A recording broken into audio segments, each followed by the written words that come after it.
Tingin ko ba? Luto na po itong ating pork estopado. Kain po tayo. Kain po tayo. Teka lang po. Ang baba.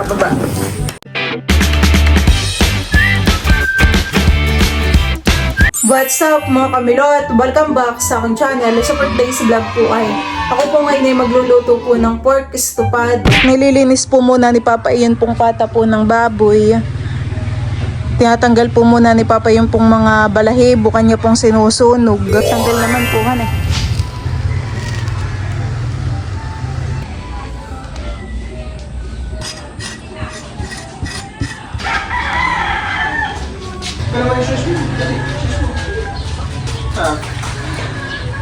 Ayan po, titilatin na po ni Papa yung ayan pong pata. Ayan po ay frozen pa. Nakimatalas po Papa yung ngayong gamit na kutsilyo. Kayang-kaya pong tiladin. Si Teo po yung nakalabas na din. Natakas na. Si Teo po kapag po minsan bukas po itong gate ay siya po yung nakakalabas na.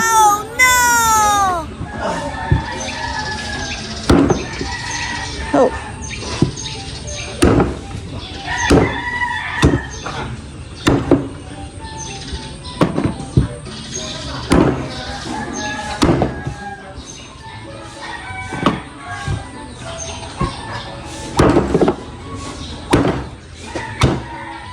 Ganda naman tiladin at hindi na mumugmug. Ito po ay yellow pa. Mas gusto po ni Papang tiladin po yung ganito at matigas. Sabi dyan! Yan lang bandang matigas ang buto.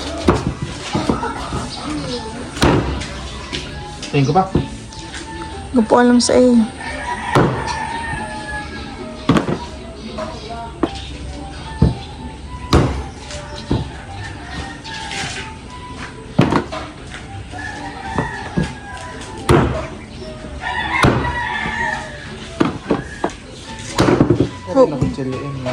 Hindi ko alam. Kanino pa po yung kutsilyo? Kay Lolo.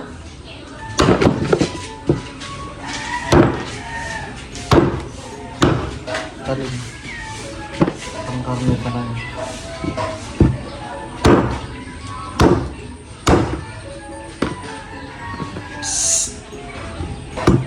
Tayo! Tara! Tayo!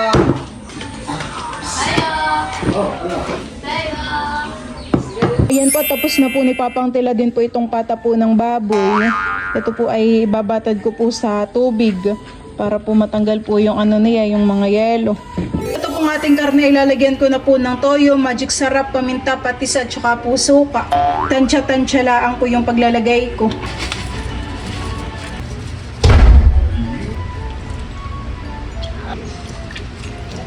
Ito po yung kailangan pong hahaluin.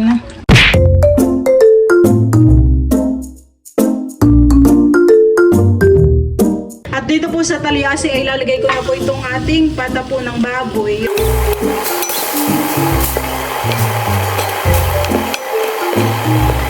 Tinutulungan na po ako ni Balis sa pagbabalat po ng saging. Akin pa naman pong pinapakuluan po yung yung ating karne. Yan po palang mga saging yan po yung kasamahan po nung tiniba po namin ni Bala. Yung iba po ay hinog na. Yung iba naman po ay hilaw pa. Parang ngayon may labas ay malakas ang hangin, May bagyo nga kanina. Pero may maaraw naman.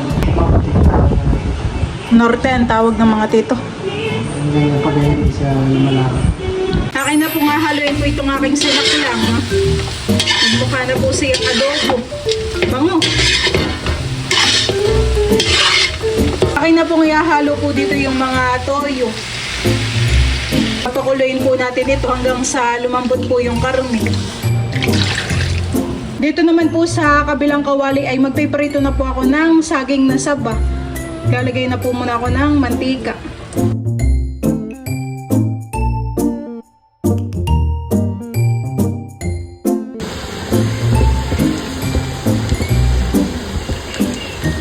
Na po nung ako ay nagluluto, sabi ko parang hindi na naluluto itong saging. Yun po pala inaubos na po ng ng karga yung gasol.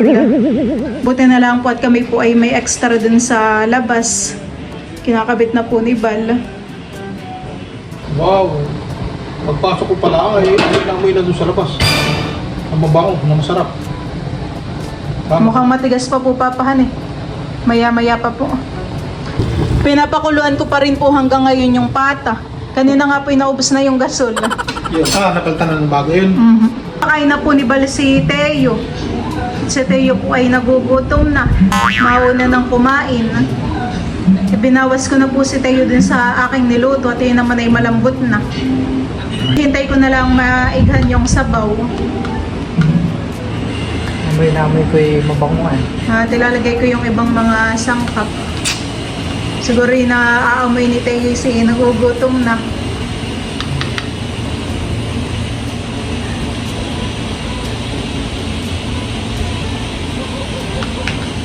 Parang kulang pa sa kanya, ayan. Ilang sandok lang, ayan ang kanin. Kakain pa yan mamaya pag tayo... Ay, oo, kahit mamaya na lang palahan eh. Ayan po at malambot na po itong ating karne. Ayan po, natutusok na po. Pwede na po itong ulamin ay. Napakabango na po ng amoy. Adobo.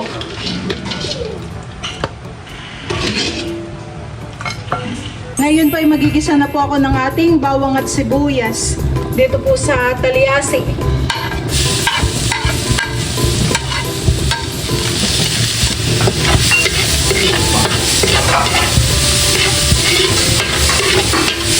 Akin na pong ilalagay po itong ating mga pata po ng baboy.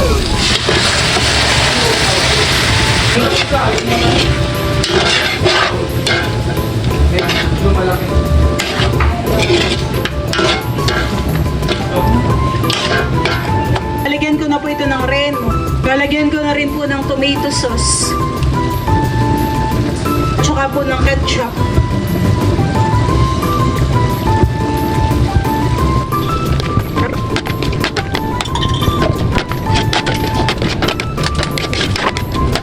Ito pa ilalagyan ko po ng asukal. Akin na rin pong ilalagay po itong aking mga pinrito po na saging na saba.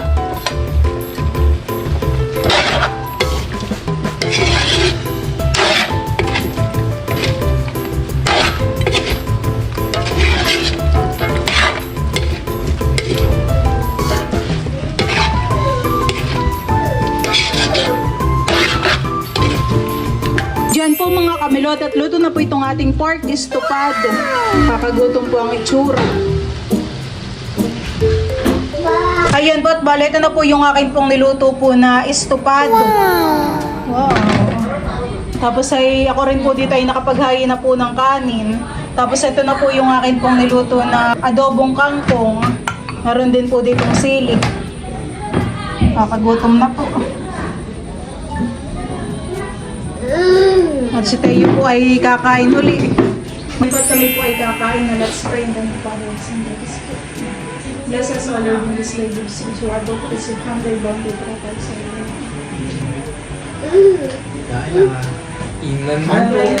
Smile daw mo na doon tayo. Smile. Kain na po tayo. Doon, smile doon. Smile. Smile to. Smile. Si Teo po kanina ay kumain. Kasi kanina sa sobrang busog. Ang creamy ang iyong buwan. Sarap na Muna na si Anton. Bibigyan natin si Teo ng kangkong. Tofu. Kain po. Kaso ayun Kain yan. po tayo. Walang lasa yun.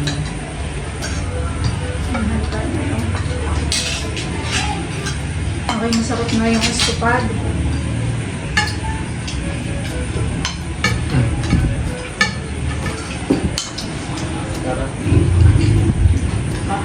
Pagkakapos. Bread and sili. Teo, okay ka lang dyan? Mananahimik si Teo. Kuha ako ng patakla. O dali, ilagay mo na ulit. Ilapit mo. Lagay mo diyan na itong ulam.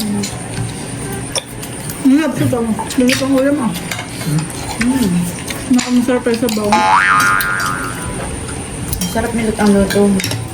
Alam mo yung paborito ng tito. Kagwapo. Kapo ni Papa.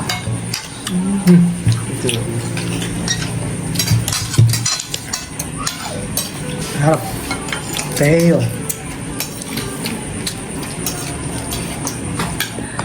Papalaki na naman ang kain.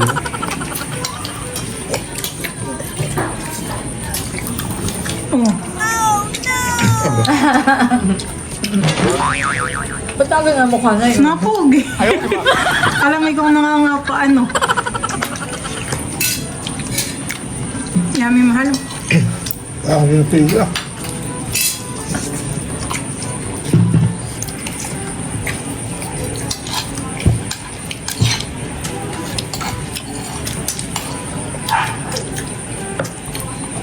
Tumikim ka po mama ng karne.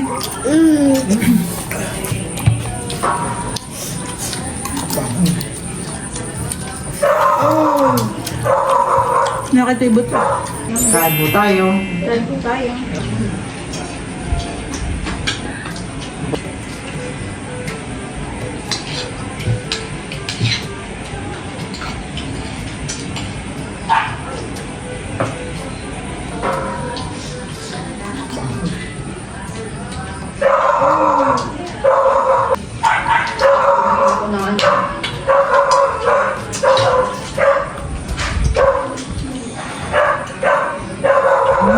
Sabi ni Teo.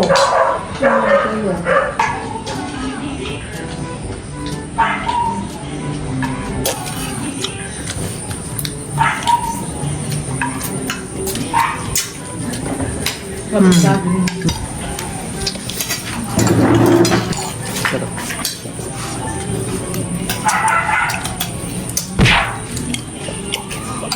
Ayan.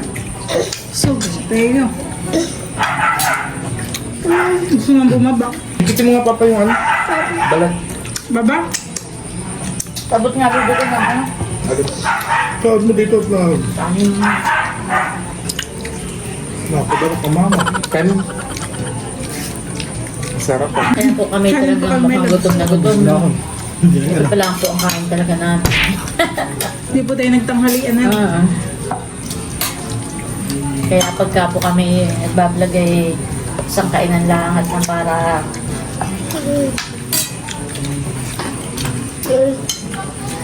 kahit mapalaki ang kain. Ano yan? Sarap naman. Kanin pa meron. Papangaw lang. Ngayon ako nanonood ng bone marrow eh. May bone marrow. Baba ka na. Nilaps patulong din ka ba? Babuta na? Madali Wala na. yung kamay ko. Buta na dun, sa loob. Ay! Baba. Soup na agad. Ang baba, baba. Kumain na po sa'yo kamay. Yan po yung busog na Teo. Ay, tubig ka dyan. Ando na pala sa loob. Tayo na nila.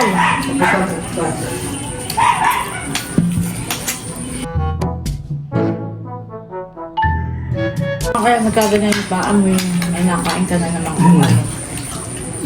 Bigyan mo ng walang bubus na. Kumuha ka pa. Sarap.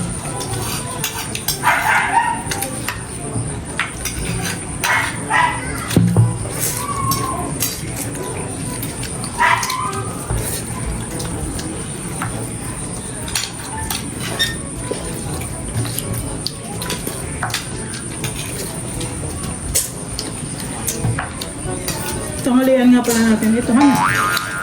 Napuong na.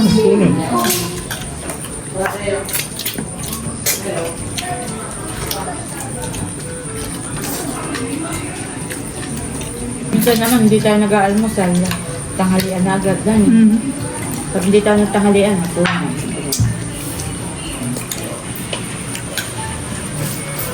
Naulan.